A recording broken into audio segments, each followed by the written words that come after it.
प्रगति school की online classes में आपका हार्दिक स्वागत है। आज हम पढ़ेंगे कक्षा 12 अध्याय नंबर 9 फलोद्यान। और इस फलोद्यान नामक पाठ में एक क्वेश्चन आता है 5 नंबर का प्रायोगिक परीक्षा में। उसके अलावा जो भी एग्रीकल्चर से संबंधित जो भी परीक्षाएं हैं जैसे ICR, जेट, AAO, कृषि पर्यवेक्षक आदि परीक्षा में इनसे प्रश्न पूछे जाते हैं। इसके अलावा भी अपने थ्योरी में इससे संबंधित एक प्रश्न आता है बड़ा और एक दो प्रश्न आते हैं छोटे। तो आज हम पढ़ेंगे महत्वपूर्ण अध्याय है ये एग्रीकल्चर का अध्याय 9 फलोद्यान। फलोद्यान फलोद्यान प्रबंधन। तो फलोद्यान फल प्लस उद्यान से बना है। फलोद्यान प्रबंधन, फलोद्यान फल एवं उद्यान से बना, यानी उद्यान में फल वाले पौधे लगाना। उद्यान में फल वाले पौधे लगाना क्या कहलाएगा? फलोद्यान। फलोद्यान। और फलोद्यान में महत्वपूर्ण बात का ध्यान रखना है, स्थान का निर्धारण। स्थान का निर्धारण या स्थान का चुनाव।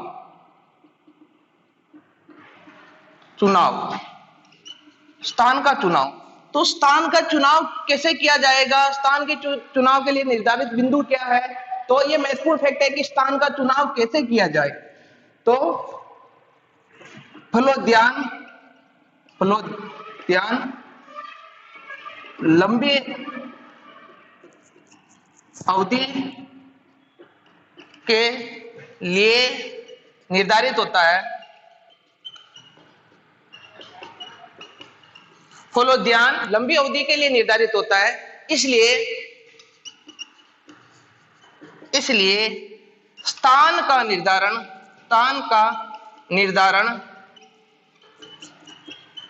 महत्वपूर्ण बिंदु है।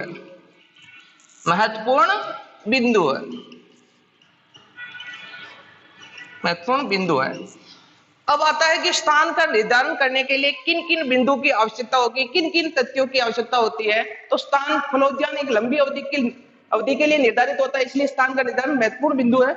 और स्थान के निर्धारण के लिए महत्वपूर्ण बिंदु, स्थान के चुनाव के लिए स्थान के चुनाव के लिए निम्न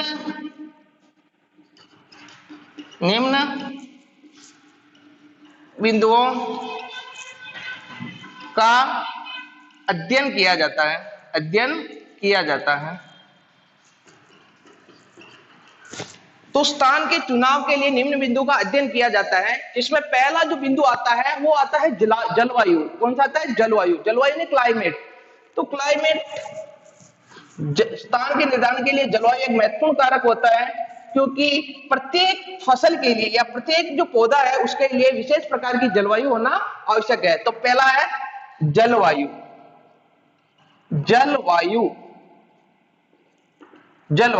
क्लाइमेट।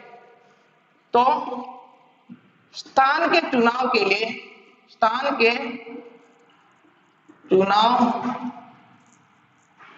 के समय उस क्षेत्र की जलवायु का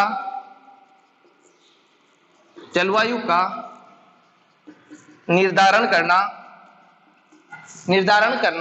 स्थान के चुनाव के लिए उस क्षेत्र की जलवायु का निर्धारण करना महत्वपूर्ण बिंदु है।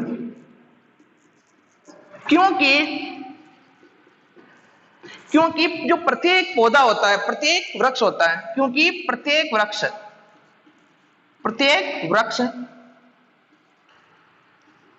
वृक्ष के लिए विशेष जलवायु। कौन सी जलवायु? विशेष। जैसे कोई शीत ऋतु वाली है तो शीत ऋतु, और शुष्क वनस्पति है तो शुष्क जलवायु की आवश्यकता होती है। तो प्रत्येक वृक्ष के लिए विशेष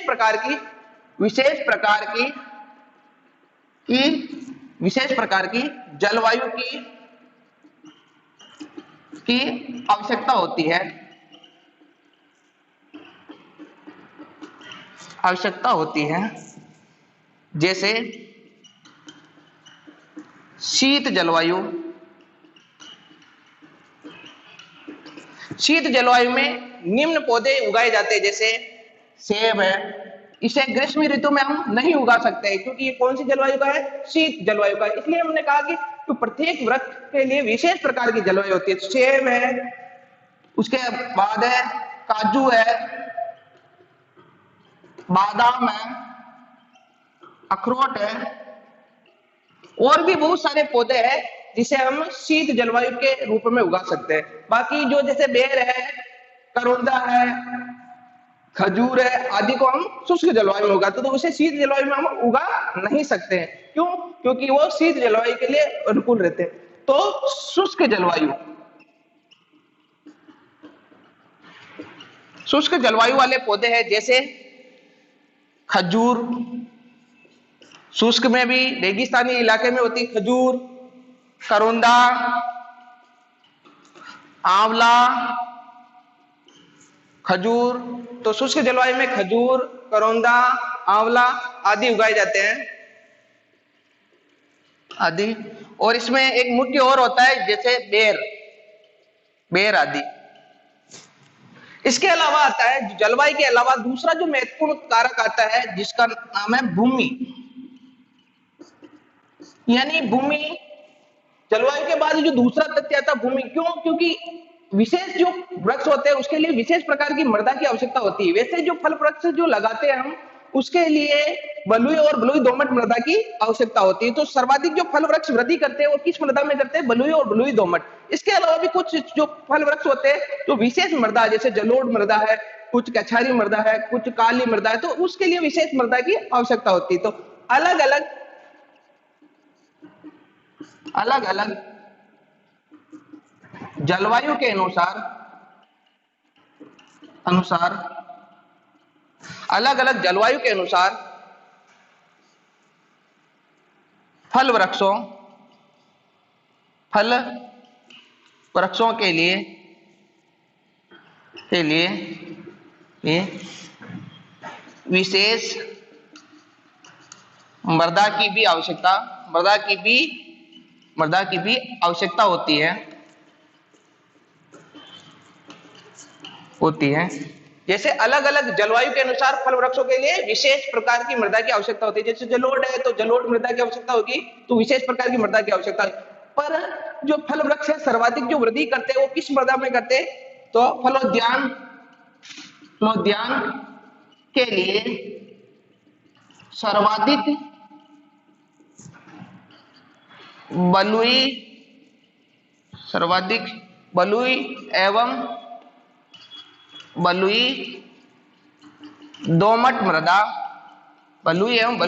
मृदा उपयुक्त रहती है।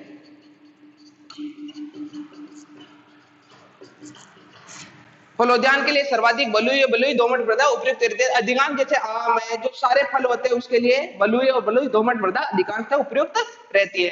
तो हमने जलवायु का निर्धारण कर लिया, भूमि का निर्धारण कर लिया। तो अब हम ठीक है धरातल की स्थिति का निर्धारण करेंगे। कौन सा? नंबर 3 है धरातल की स्थिति का निर्धारण करना। तो धरातल की स्थिति यानी जो जगह है वो उबड़ खाबड़ नहीं होनी चाहिए, और जो जगह है जिस पर हम फल वृक्ष लगा रहे हैं वो ऊंची या नीची नहीं होनी चाहिए। जहां ऊंची नीची होंगी तो सिंचाई में समस्या होगी, कर्षण क्रिया में समस्या होगी। फलोद्यान के लिए धरातल की स्थिति का निर्धारण करना, धरातल की स्थिति का निर्धारण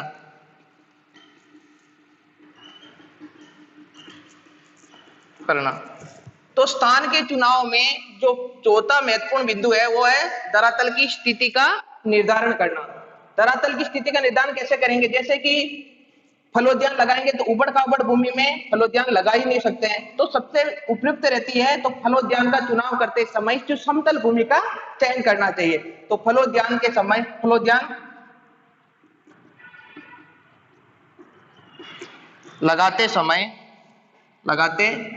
समय समतल भूमि का चुनाव करना चाहिए।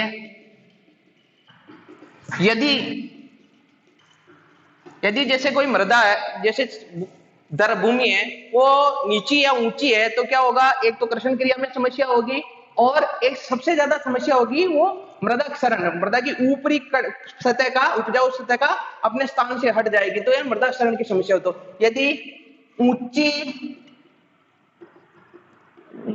ऊंची एवं नीची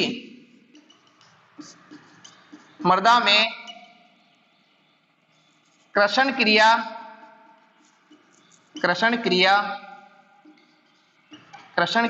में भी कठिनाई होती है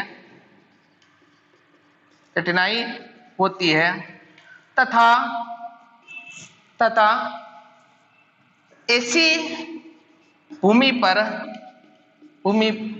सर्वाधिक मृदा क्षरण की समस्या रहती है, अतः हमें स्थान का निर्धारण करना चाहिए। तो कौन सी भूमि का निर्धारण करना चाहिए, समतल भूमि का। ऊंची या नीची या उबड़ खाबड़ भूमि का निर्धारण नहीं करना चाहिए, क्योंकि सबसे ज्यादा समस्या होती है तो कृषि क्रियाएं करने में, ठीक है। उसके अलावा जो सर्वाधिक समस्या रहती है कि इसमें मृदा क्षरण में, यानी मृदा की उपजाऊ जो परत है उसका क्षरण हो जाएगा, तो हमें उपज अधिक मात्रा में नहीं मिलेगी। तो धरातल का निर्धारण करते समय एक महत्वपूर्ण बिंदु है जिसे नोट करके लिखना आप। देखो जो फलोद्यान है, जो फलोद्यान लगाते समय धरातल के आसपास हमें देखना चाहिए कि 1 से 2 यानी 1.5 से या 2 किलोमीटर तक कोई ईंट का भट्टा नहीं होना चाहिए, क्योंकि जो ईंट का जो भट्टा होता है उससे जो कार्बन डाइऑक्साइड, सल्फर डाइऑक्साइड जो निकलती है, उससे आम के वृक्ष में, सर्वाधिक आम के वृक्ष में ब्लैक टिप रोग हो जाता है। अतः फलोद्यान के स्थान का चुनाव करते समय 1.5 किलोमीटर के क्षेत्र में ईंटों के भट्टे नहीं होने चाहिए, क्योंकि भट्टों से निकलने वाली सल्फर डाइऑक्साइड एवं कार्बन डाइऑक्साइड गैसों के कारण आम के वृक्ष में ब्लैक टिप रोग हो जाता है। तो हमें धरातल की स्थिति का निर्धारण करना है, तो पहले स्थान का चुनाव करना चाहिए, समतल भूमि का, फिर कृषण क्रिया के बारे में ध्यान रखना चाहिए कि ऊंची नीची, और फलोद्यान के स्थान का चुनाव करते समय 1.5 किलोमीटर का जो एरिया है उसके अंतर्गत ईंटों का भट्टा नहीं होना चाहिए, क्योंकि ईंटों के भट्टों से निकलने वाली जो कार्बन डाइऑक्साइड और सल्फर डाइऑक्साइड जो गैस होती है उसके कारण जो आम में सर्वाधिक होता है ब्लैक टिप रोग हो जाता है। इस समस्या के निर्धारण के लिए हमें ऐसा स्थान का चुनाव करना चाहिए जहां 1-2 किलोमीटर के दायरे में कोई ईंट का भट्टा नहीं होना चाहिए। अब हम पांचवी जो स्थिति का निर्धारण करेंगे चुनाव के लिए, पांचवें बिंदु का निर्धारण करेंगे, उसके लिए जल निकास एवं सिंचाई। तो पांचवा बिंदु पढ़ेंगे हम सिंचाई एवं जल निकास, सिंचाई इरिगेशन, सिंचाई एवं जल निकास।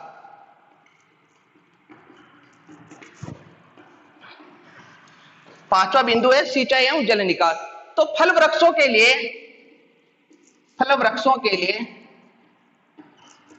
अधिक मात्रा में फल वृक्षों में अधिक मात्रा में जल की आवश्यकता होती है,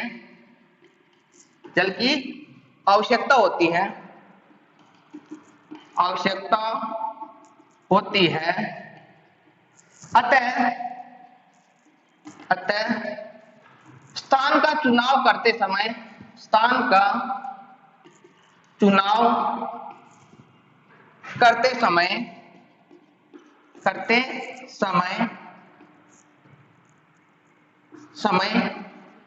ध्यान रखना चाहिए, ध्यान रखना चाहिए कि सिंचाई के लिए जल के पर्याप्त स्रोत हो, जल के पर्याप्त स्रोत हो। इसके अलावा भी सिंचाई के साथ साथ अधिक जो पानी बढ़ जाता है वर्षा, सिंचाई के अलावा जो जल का वर्षा का पानी अधिक समय तक बना रह जाता है, जिससे फल वृक्षों पर हानि होती है। ठीक है, तो इसलिए अधिकांश मात्रा में वर्षा का जल भर जाता है। इसके निकास के लिए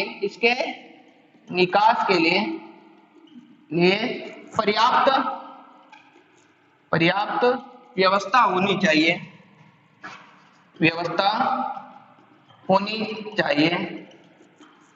क्योंकि अधिकांश पानी भरा रह जाएगा तो उसमें एक तो जीवाणु की समस्या ज्यादा होगी और पौधा मुरझा, ठीक है, नष्ट हो जाएगा। तो अधिकांश मात्रा में वर्षा का जल भर जाता है, इसके निकास के लिए पर्याप्त व्यवस्था भी होनी चाहिए। तो स्थान का निर्धारित करने ये महत्वपूर्ण बिंदु तो 5 है। इसके अलावा भी अन्य सुविधाएं का ध्यान भी रखना चाहिए। जैसे पहला आता है जैसे कि परिवहन, अन्य सुविधाएं, छठा टॉपिक है इसी में बिंदु अन्य सुविधाएं जैसे फलोद्यान के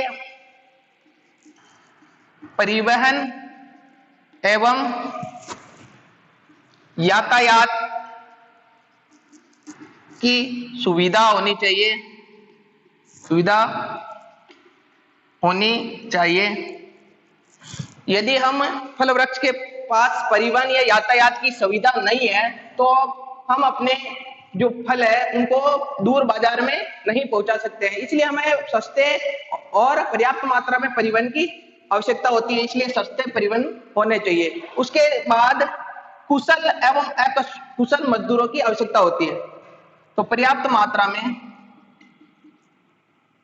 आवश्यकता अनुसार कुशल एवं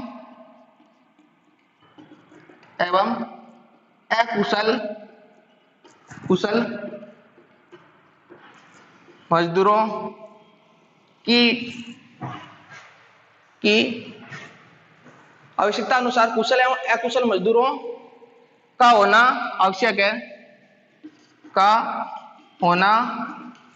आवश्यक है। उसके अलावा जो तीसरा बिंदु आता है तो उपयुक्त तकनीकी का ज्ञान होना चाहिए। तकनीकी का पर्याप्त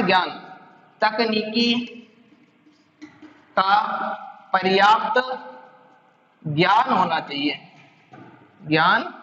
होना चाहिए।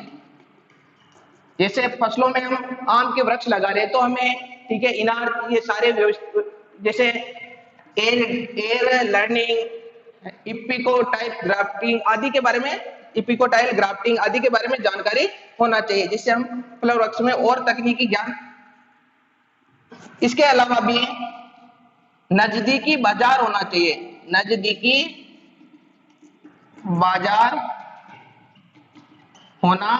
चाहिए, जिससे हम अपनी उपज को नजदीकी बाजार में बेच सकते हैं। यानी कि परिवहन और यातायात की सुविधा होना चाहिए, आवश्यकता अनुसार कुशल व अकुशल मजदूरों का होना आवश्यक है, तकनीकी का पर्याप्त ज्ञान होना चाहिए, नजदीकी बाजार होना चाहिए, जिससे अपने उपज को हम बेच सकते हैं। स्थान का चुनाव अच्छी तरीके से अध्ययन कर लिया, स्थान का चुनाव कैसे करते हैं फलोद्यान के लिए। अब है उद्यान योजना।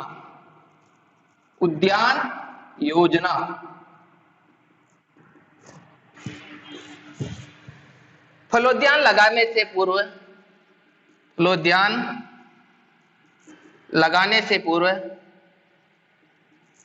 पूर्व हमें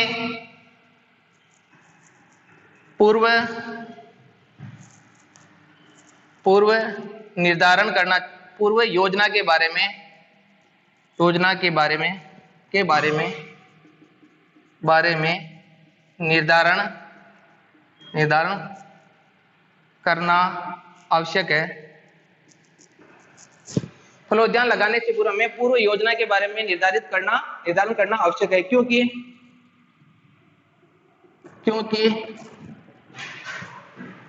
पूर्व निर्धारण करने से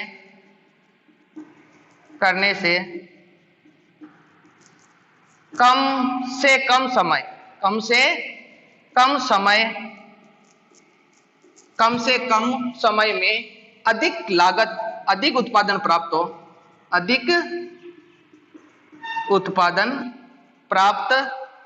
किया जा सके।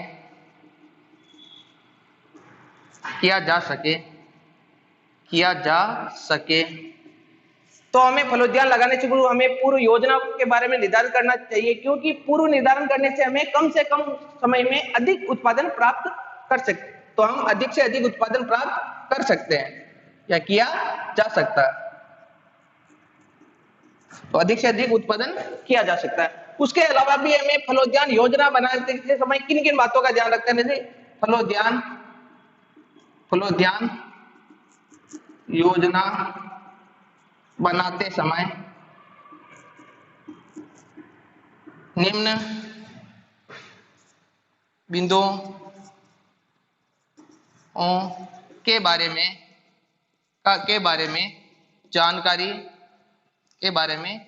जानकारी होना आवश्यक है। आवश्यक है। तो फलोद्यान योजना बनाते समय निम्न बिंदु के बारे में हमें जानकारी होना आवश्यक है। जैसे हम इसको शॉर्ट में याद कर सकते हैं, ठीक है, शॉर्ट में याद कर सकते हैं। जैसे बीबी को वीजा दो, तो यानी बी यानी बाड़ लगाना, ठीक है, बाड़ लगाना। तो बाड़ लगाने तो बाढ़, क्योंकि जो आवारा पशु है उनसे सभी से बचाने के लिए हमें बाड़ लगा सकते हैं। तो बाड़ भी दो प्रकार की होती है, एक तो जैविक और दूसरी अजैविक। तो जैविक बाढ़ में जैसे आते हैं, जैसे पेड़ पौधे लगाना, जो जीव है वो पेड़ पौधे है वो जैविक में आते हैं। और जो अजैविक है, जैसे कि दीवार बनाना है, तारबंदी करना है, वो किस में आता है? अजैविक में आता है। तो बाढ़ लगाना। उसके बाद भूमि की प्रारंभिक तैयारी, बी यानी भूमि की प्रारंभिक तैयारी करना, वी यानी वायु रोधी वृक्ष लगाना। उसके बाद तो वायु रोधी वृक्ष लगाना। तो वायु रोधी वृक्ष क्यों लगाए जाते हैं? कि जैसे कि अधिक ठंड पड़ रही है या अधिक गर्मी पड़ रही है, लू से बचाने के लिए या अधिक ठंड से बचाने के लिए उसकी विपरीत दिशा में वायु रोधी वृक्ष लगाए जाते हैं। और वायु रोधी वृक्ष लगाने से क्या फायदा और इसके क्या हानि है? यानी कि वायु रोधी वृक्ष ऐसे नहीं लगाने चाहिए जो फसल को हानि पहुंचाए, यानी पौधों को हानि पहुंचाए, जो फल वृक्ष है उनको हानि पहुंचाए, तो ऐसे वृक्ष हमें नहीं लगाने चाहिए। वैसे वायु रोधी वृक्ष में हम लगाते हैं शीशम है, सागवान है, ठीक है, तो बड़े बड़े नीम है, ठीक है। उसके बाद तो बड़े बड़े वृक्ष लगाए जाते हैं, वायुरोधी वृक्ष लगना। उसके बाद सड़क एवं रास्ते, यानी कि हमें फलोद्यान तक पहुंचने के लिए इसकी व्यवस्था होनी चाहिए सड़क या रास्ते की। सड़क चाहे पक्की भी हो सकती है या कच्ची भी हो सकती है। उसके अलावा एस यानी सिंचाई की नालियां,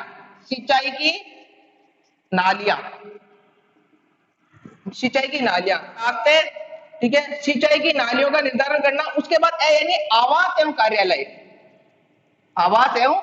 कार्यालय, यानी कि हमारे जो फल वृक्ष लगा रहे हैं उस पे मजदूरों हैं, कर्मचारियों आदि के रहने के लिए आवास की व्यवस्था होनी चाहिए। उसके कुछ विशेष स्थान पर कार्यालय की होना भी जरूरी है, जिसमें आवश्यक सामग्री और उसका फलों का भंडारण आदि किया जा सकता है। तो हम पहला जो पढ़ते हैं बाढ़ लगाना, तो याद हो गया, जैसे बीबी को क्या दो? वीजा दो। बीबी को क्या दो? वीजा दो। बी यानी बाढ़ लगाना, बी, बीबी को वीजा दो। तो पहला है बाड़ लगाना। फल वृक्षों को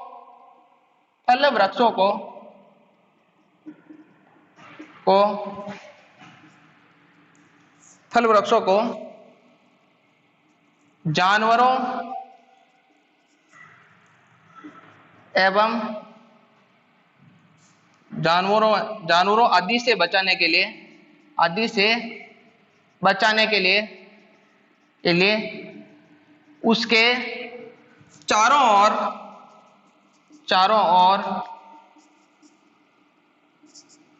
ओर सुरक्षात्मक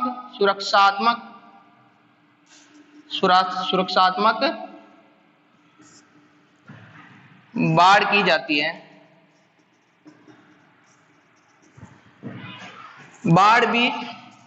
बाड़ को दो भागों में बांटा गया है। पहला आता है जैविक बाड़ में आता है जैसे कि सारे वृक्ष आते हैं, जैसे कि जंगली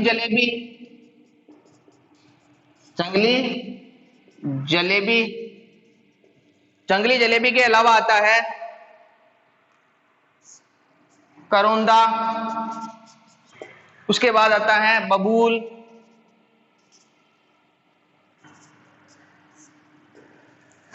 जंगली जलेबी, करोंदा, बबूल आदि। उसके अलावा आता है अजैविक में आता है पत्थरों की दीवार और तार बंदी। तो अजैविक में आता है पत्थरों की दीवार बनाना, तार बंदी करना। उसके अलावा जैविक में आता है ये चारों तरफ जंगली जलेबी के वृक्ष लगाना, करोंदा के वृक्ष लगाना, बबूल के वृक्ष लगाना, ये सारे आते हैं इसमें। तो पहला हो गया बाड़ लगाना। उसके बाद आता है भूमि की प्रारंभिक तैयारी करना।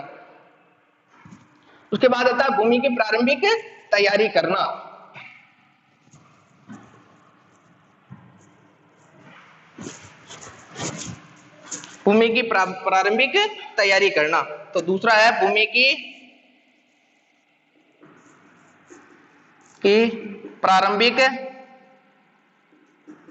तैयारी करना।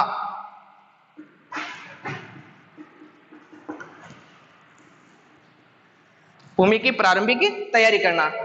फल वृक्ष अधिकांशतः हमें उबड़ खाबड़ जो भूमि है उस पर नहीं लगा सकते, इसलिए समतल भूमि आवश्यक है। तो पहले सर्वप्रथम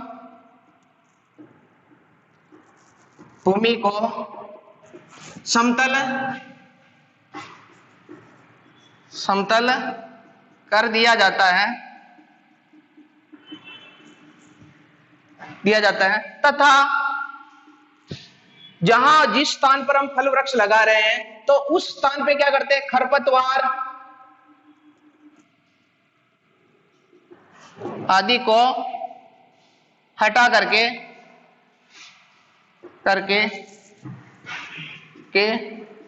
उस जगह को फल वृक्षों के लिए निर्धारित किया जाता है।